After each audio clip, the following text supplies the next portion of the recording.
Ah, so poignant and yet so sad. My favorite rendition of Dearly Beloved. I did use this for my Naruto and Sakura video, by the way, but enough about that. Let's get into this. This is for Kingdom Hearts 2. I think this is the last time I was ever well and truly hyped for a Kingdom Hearts game. Based on the website, it just looks so much bigger and better than the first game. New worlds, enhanced gameplay, how are they going to continue the story, I wondered. Well, unfortunately, I didn't quite finish Chain of Memories at the time when I first got my hands on this game, so I was quite confused as to why Sora was waking up in a huge pod thing. They said Chain of Memories' story wouldn't be important to understanding Kingdom Hearts 2, but I'd say it was very important because you see Sora waking up from his pod! Well, let's not waste any time. Here we go, Kingdom Hearts 2.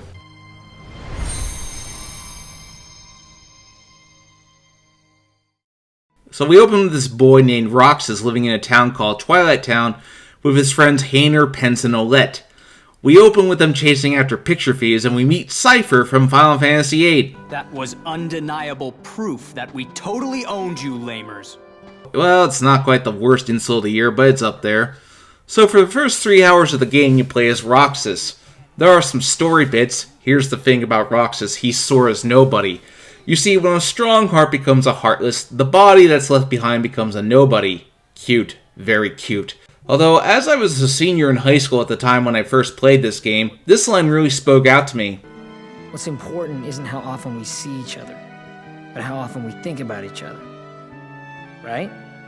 Hits closer to the home as my high school friends and I have largely gone our separate ways. You see, as it turns out, everyone has forgotten Sora, except for Kairi, who still has some memory of him, true love and all that. Eventually, Roxas is confronted by Axel, who wants him to remember the place where he belongs. Turns out Roxas was part of Organization 13, a dark-cloaked organization that wants to create Kingdom Hearts. For Sora to properly awaken, Roxas needs to go back into Sora for some reason. You start to feel a little bad for Roxas because he wants to know more about himself, what his connection to Sora is. So Roxas meets Naminé, who tries to tell him that he won't disappear, but is interrupted by Diz, voiced by the late, great Christopher Lee, and Ansem, who is sadly not voiced by Billy Zane. Eventually, Axel has to take Roxas in, whether he remembers him or not. You really do remember me this time. I'm so flattered! But you're too late!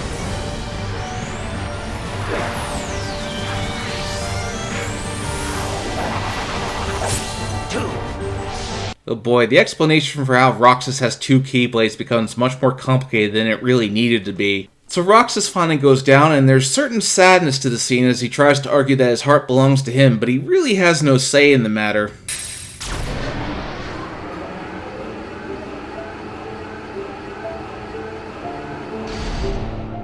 Sora.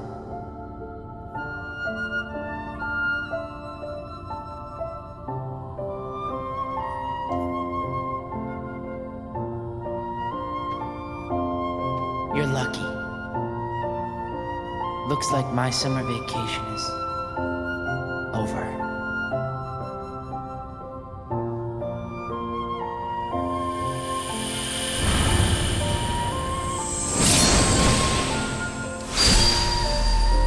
Nearly 3 hours in, the title came up. So Sora, Donald, and Goofy head out. They meet King Mickey and Hayner, Pence, and Olette, who are just kinda there. But there are hints that Roxas is still inside.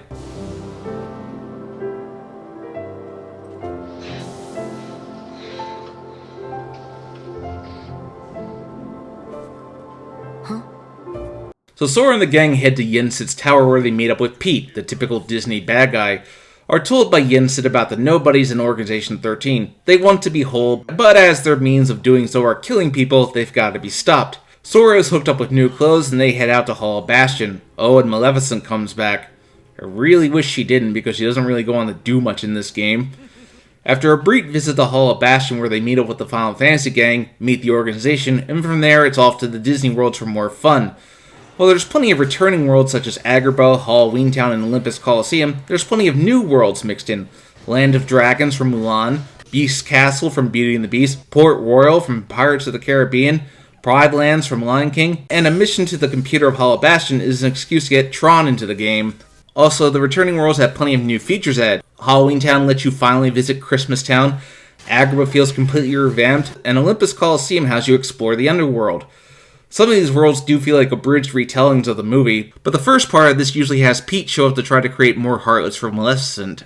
Towards the middle of the game, you get the big plot twist courtesy of King Mickey, which is that Ansem from the first game was actually the Heartless of this man named Xehanort, who took the name of this man, Ansem the Wise, and his nobody is the leader of Organization 13 named Xemnas. Yeah, that sums it all up. I would say the midpoint of the story is effective for telling you what's about to happen, and every plot more or less climaxes here. Think you can handle this many? Well, it might be tough if one more shows up. Then that'll have to be the one I take care of. What? You're fighting too? Of course, that leads to Goofy being seemingly killed. Of course he isn't. But it does lead to this moment. They'll pay for this.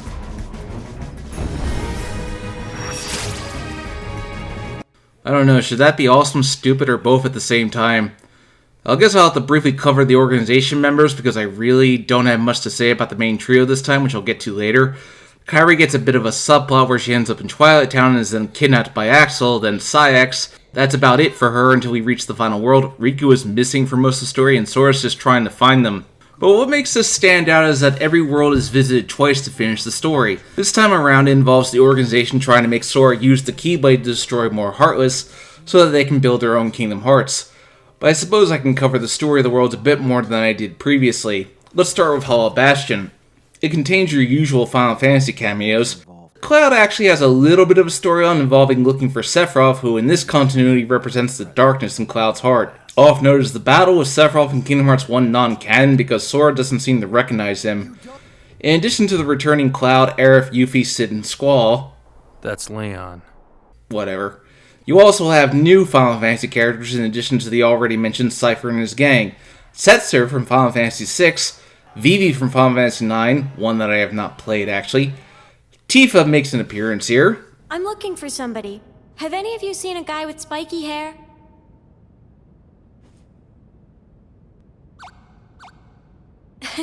Spikier. Cute. Very cute. Also, the main females from Final Fantasy X-2 show up as fairies or something. Don't know what that's about.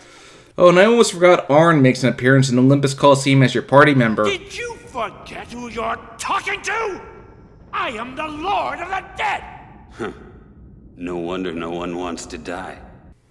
I like him already. For the Land of Dragons, the first half is basically a retelling of Mulan, albeit with Heartless instead of Huns. And I gotta say, the famous shot of Shan Yu descending the mountain with his army is nowhere near as dramatic with Heartless as it was in the movie. The second half deals with Sora and Mulan chasing a mysterious cloaked figure who we later find out is Riku because they can tell by how rude he is. I'm going to assume this was meant as a reference to Riku not using honorifics in the Japanese speech, which is usually very disrespectful. But eventually Sora and Mulan defeat a giant Heartless.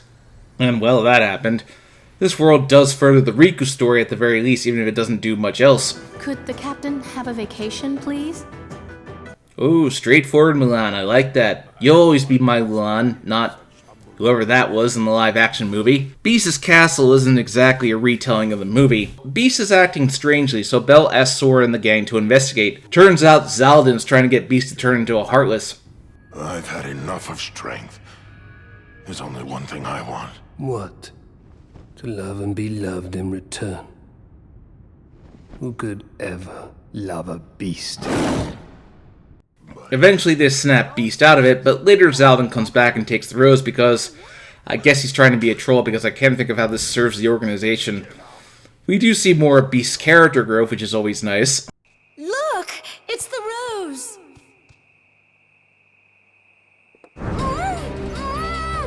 Belle! Should have seen that one coming. So Xaldin tries to make Beast choose between Belle and the rose, and Belle reminds me why she's my favorite Disney princess. Belle!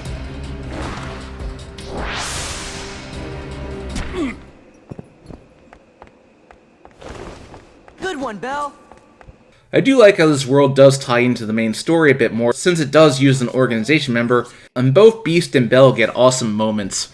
Olympus Coliseum is not quite a retelling of Hercules, it does add Meg to the game. Basically, Hercules is overworking himself and Hades is looking to take advantage of that. Eventually, he manages to trick Sora into unlocking the Colosseum, and Hercules neglects to finish off Hydra, so I'm going to assume that lots of people died in the attack, but we don't mention that. After that, Hercules just whines for the rest of the story, not really getting his swagger back until Meg is in danger. Auron has a fairly minor role, namely that giving him back his memories is part of the whole deal. I've never played Final Fantasy X, so I'm a little in the dark here, but I do love Hades' meltdown, he's always good for those. What is so funny, you imbeciles? How dare you get a happy ending? How dare you? It feels like we were finished here with Sora, Donald, and Goofy finally being acknowledged as true heroes, but it's never the end of Olympus and Kingdom Hearts. We actually get to go to Disney Castle, and unfortunately our stay here is far too short. Disney Castle looks positively fantastic, getting to see Queen Minnie for the first time, but the real treat of the story is Timeless River, which has such a wonderful aesthetic to it that I really wish it lasted longer. The story itself isn't all that deep, since most of Maleficent's stuff is filler. The first half of Port Royal is a retelling of the original Pirates of the Caribbean, except with the violence severely toned down, which wasn't that bad, but gotta keep a good rating for the kids. Sora shows enthusiasm for the pirates' way of lifestyle. The second half deals with them against Luxord, who puts the curse back into play. My one complaint is that they didn't get the movie actors to reprise their roles. Now, I imagine that's because they were probably too expensive for something like this, and they were filming the sequels at the time. In Agrabah, we get a bit of an adaptation of The Return of Jafar, which to be fair was more of a pilot for the TV series than anything else, just with the peddler in place of Al Bismal. The first half deals with trying to keep Jafar from getting free. The second half is after Jafar gets free and trying to take care of him once and for all. But still, the moment between Aladdin and Sora is good. And Sora, about that friend of yours, the one you're looking for, you'll find him. Trust me. The first half of Halloween Town is adapting The Nightmare Before Christmas, but we actually get to visit Christmas Town this time, and Sora and the gang's outfits change in the final mix version, which I thought was a nice touch. The second half deals with stopping a rogue creation, but of course we get our usual what Christmas is really about, and we get a bit of a ship tease for Sora and Kairi.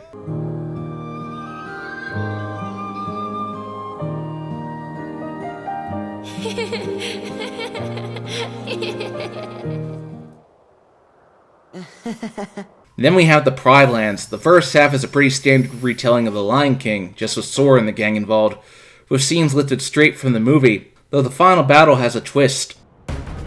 Anger and jealousy turned the king of Pride Rock into a Heartless. Oh, your kingdom's gonna rise again. But this time as the Pride Lands of Darkness. That's what you think. The second half has Scar's ghost coming back and haunting Simba from beyond the grave. Ironically enough, about a full decade before the Lion Guard would use the same plot. Of course, Simba overcomes his doubt and manages to overcome Scar's ghost. But this world is light on plot advancement, probably due to its nature. Our last world, Space Paranoids, brings Tron into the mix, and to be fair, it does manage to tie into the story at large by making it the main computer of Hollow Bastion. It's not quite a retelling of the movie, but it does get bonus points for getting Bruce Boxleitner to reprise his role as Tron. Eventually, after defeating the MCP and Sark, Tron is able to awaken everyone's true memories about the world.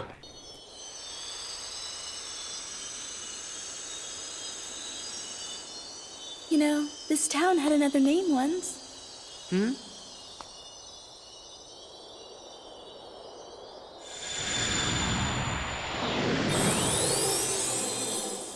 Radiant Garden.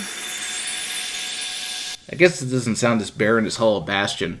Finally, the story climaxes when Sora and the gang return to Twilight Town to find the digital Twilight Town. Joined by King Mickey, they are able to find the entrance to the world that never was. Axel makes another appearance and manages to sacrifice himself to clear the way. Yeah, but this isn't the end for you, is it? We'll come back to our story analysis later. In addition to that, there are two more worlds, such as the returning 100-Acre Wood, which revolves around restoring Pooh's memories, and Atlantica, and I'll get to this world later. I will say this, I don't feel they did as good of a job tying the Disney worlds in with the overarching plot. Last time the villains were trying to kidnap the princesses of Heart, so there was an overarching story there. Aside from little nods here and there, we get mostly self-contained stories this time around. Also, this is where the series began its trend of having people say 3 sets of names in a row, and this happens repeatedly. Painter! Pence! Olette! Sora! Donald! Goofy! Donald. Sora! Goofy! Sora. Donald. Goofy. So the overarching story with the organization, I have to admit I don't particularly care for them. They're just there because we killed Ansem. I mean, Xehanort's heartless in the last game, so we need new villains. I will give it credit for expanding the lore of Kingdom Hearts in ways that does make sense, but sadly, this was the beginning of the series getting its reputation for being incredibly convoluted. The Ansem twist was merely the beginning. The graphics are pretty good. It really does feel like they brought out each of these characters to life. I will say that Sora, Donald, and Goofy look out of place in the Port Royal world. Maybe that's the intention. The voice acting is pretty top-notch once again, with the original voice actors all returning to reprise the roles, and most of the Disney movie cast return with some exceptions. One particular standout is Mina Savari as Aerith. Of all the voice actresses she's had, I think people generally agree that she is the worst. Was she better in Advent Children? The game definitely runs much better on PlayStation 4. I've heard the PS3 version had problems when it came to changing forms. More on that in a minute. As for the gameplay, Kingdom Hearts took a simple approach. Fix what didn't work in the previous game, improve what did. The combat is much faster, and the reaction commands really give way to what I thought as a teenager to be some of the coolest things I'd ever seen. Of course, this might have been the start of press X to win. The magic meter is also different. For example, when you use up your magic, you have to wait for it to recharge. This is quite a different approach from the original game. Once you get Sora upgrade, you can pull off some pretty sick combos. What do I mean by that? Well, let's talk about the drive forms. With his new clothes, Sora has the ability to access his drive forms. The first is Valor, which gets rid of Goofy and allows Sora massive offensive power in addition to a higher jump. Wisdom form, which gives up Donald, really powers up Sora's magic and gives Sora a dash. Exclusive to the final mix version is the Limit form, which gives Sora all his Kingdom Hearts 1 abilities. And the Master form, which makes Sora an incredible powerhouse. And finally, the Final form, which gives Sora an amazing glide ability. What's best about this, if you know the right places, you can grind these abilities so that regular Sora can access them, making him capable of incredible feats, but there carries a risk. Do the drive forms too often, and Sora may go into an anti-form, which has amazing offense but seriously lacks defense, and you can't get out of it until the meter runs out. It's exclusive to the final mix version, probably so people couldn't abuse the drive form system. Once again, each party is limited to the world they are in, but one added command that I like is the Limit command, which is basically Sora with the help of a party member can do amazing cinematic combos that really takes the combat forward. Of course, Sora still has summons such as Chicken Little, why? Genie returns, Stitch from Lilo and Stitch, and Peter Pan, who is my favorite summon to use. One thing I was really impressed was how the Pride Lands turns everyone into an animal, so whole different game mechanics were created. I gotta admire that level of commitment. I must also admit that at the time the 1000 Heartless battle was an amazing technical achievement. They got around this by using the same Heartless, but it's the thought that counts. The Gummy Ship levels have also been improved. While before they were incredibly slow-paced shooters, here they are much more faster-paced and full of energy, a huge improvement over the first game. 100 Acre Wood also possesses much better mini-games than the original game, with my personal favorite being the one where Sora and Pooh slide down the pages of the book while looking for honey, and that unfortunately leads us into Atlantica. Oh boy. This world. Yeah, I wasn't fond of this world in the original game due to some clunky underwater mechanics, but this isn't exactly how I'd improve it. Instead, it's a QTE musical game. Now, I love hearing Jodie Benson sing as Ariel, but this is not my idea of fun in a video game. Not to mention, it retells the movie story, which I thought was odd since the first game kind of already did that, and it leads to a rather weird moment where Ariel seems to forget that trusting Ursula is not exactly a good idea. So this is probably my least favorite world in Kingdom Hearts so far. What I will give the game credit for in Final Mix is that there is a lot to do in each world. In Final Mix, you can find boss battles for the Organization 13 members who were killed off in Chain of Memories.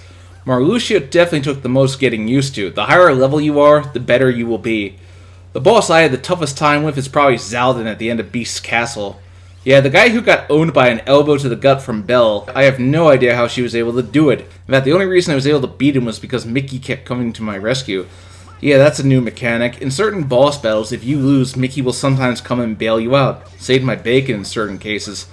Playing on Proud Mode definitely makes the experience all the more rewarding, but more challenging. None of the worlds come off as particularly big. You basically go into a few rooms here and there, fight some enemies, and occasionally have an NPC to talk to. It wouldn't hurt to have actual townspeople to show up in some of the hub areas, but they're in specific areas. I will say this though, when grinding for materials, it's best to run around from room to room where the enemies spawn and work on grinding. I do miss that spot in the Pride Lands that will spawn a ton of flying Heartless for you to fight. Olympus Coliseum again has more tournaments for you to fight, and some of them get a little more challenging this time, but I was able to do it in the end. So that's a Keyblade. And I suppose you must be its chosen wielder. So what if I am? I wonder if it won't change its mind once I defeat you. Yeah, Sephiroth is back as a boss, and at first he took a few tries, but once you get maxed out and are able to discern his patterns, I find Sephiroth to go down pretty easily. Of course, this leads to another fight with Cloud because, gee, I haven't seen that enough times by now. Eventually, Tifa shows up and Cloud is able to draw some light from an unknown source, but both Cloud and Sephiroth disappear. Huh, maybe this is how they ended up in Smash Brothers. I mean, Kingdom Hearts still hasn't resolved this particular loose end. To be continued. Final Mix also adds this cavern that you can go into, and it leads to some very challenging areas that require you to max out Sora's abilities. There are 13 mushrooms that you can find where you have to do a variety of missions. These are pretty easy once you figure out the right trick to being able to finish them. Once you get to the cavern, you can refight all 13 members of the organization, and they are much harder this time. And I consider the challenge to be very rewarding. And finally, once you beat the game, you go back to Disney Castle, where you find this big suit of armor waiting for you. Well, this can't be too bad.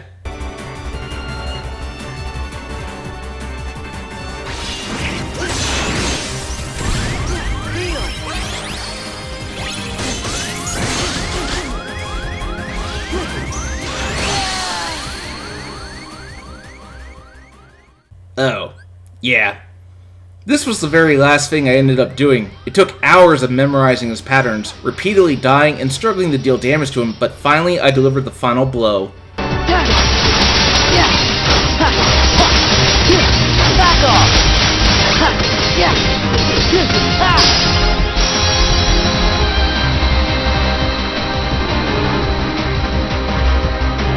Ha! Now who is this guy? Why does he hate Xehanort? Well, we'll get to that. So now we enter the final world, the world that never was. Looks just like the place in the secret teaser in the Kingdom Hearts 1 ending. Final Mix actually adds a boss fight against Roxas, while in the original it was cutscene only, and this guy took a few tries. But it does show Roxas accept Sora. You make a good other. Sora and the gang face several organization members and meet up with Kairi, who is rescued by Naminé, and it turns out Riku has assumed Xehanort's heartless form. Bizarrely, since I thought Riku had a form where he assumed the dark powers. Eventually, as they make their way to the top, they come across King Mickey and Ansem the Wise. Ansem the Wise sacrifices himself to be able to destroy Kingdom Hearts, and Riku is somehow turned back to normal by the explosion. Ansem did say anything could happen. Still pushing it a little bit. From this point on, Riku joins your party, and he and Sora have quite the epic limit break attack together. Damn, what can top that? So Sora and the gang make it to the top where they confront Xemnas. But the world's made of light and darkness. You can't have one without the other, because darkness is half of everything. Yeah, classic light and darkness are part of the universe balance of things. Can't have one without the other. Then comes the fight with Xemnas, and I gotta say, at the time, Disney didn't own Star Wars, so I wonder if Lucas could have sued because Xemnas is basically using a lightsaber. After he's defeated, you get one last warning. This is the end, so you better prepare. So, it seems your hearts have led you to obliteration. Perhaps it doesn't pay to be too loyal to one's heart. I will have to be sure and remember that.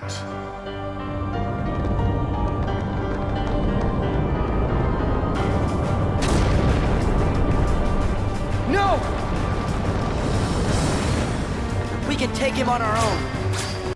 Final battle begins with Kairi getting locked behind a door. Better get used to that, girl. I will admit, seeing Sora slash through buildings to get to Xemnas as a teenager, I thought that was the coolest thing I'd ever seen in my life. In fact, getting to Xemnas is a gauntlet in and of itself. After defeating him, another cutscene plays which shows Naminé open a door back to Destiny Islands. Naminé and Roxas join with Kairi and Sora again. Seems like a happy ending, but Xemnas isn't dead yet. Then Rule of Cool comes into play big time as Sora and Riku have to use a hovercraft to chase after him.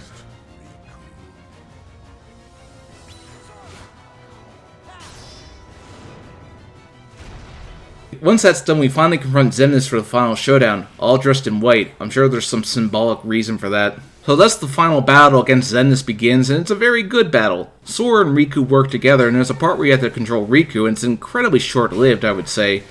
And the final part where Sora and Riku mash buttons to deflect attacks is a drainer on the thumbs. But still, the final blow is satisfying. So Xemnas fades away, Sora and Riku are left in the realm of darkness, where it seems they will stay, but Sora finds the bottle Kairi set adrift at the beginning of the game, and yeah, sure, why not. So through magic, Sora and Riku get back to Destiny Islands, and all's well that ends well. So Kingdom Hearts 2, while I couldn't care less for the story, as a game it has quite the content. They went all out with this game. For me, this represents the peak of the series, and it could have been the final game. In fact, there seems to be a certain level of finality to the endings, as we see everyone going back to their normal lives. But of course, this is Nomura. He doesn't like to leave things with a neat little bow. There's always a hook. We get one more teaser showing some massive battle, which contains story teases that I'm sure Nomura hadn't figured out what they meant when he put them in. We'll get to this in due time. Next time we do Kingdom Hearts, we're going to do a little detour to see what Roxas was doing in between games with 358 Days Over 2. Ugh.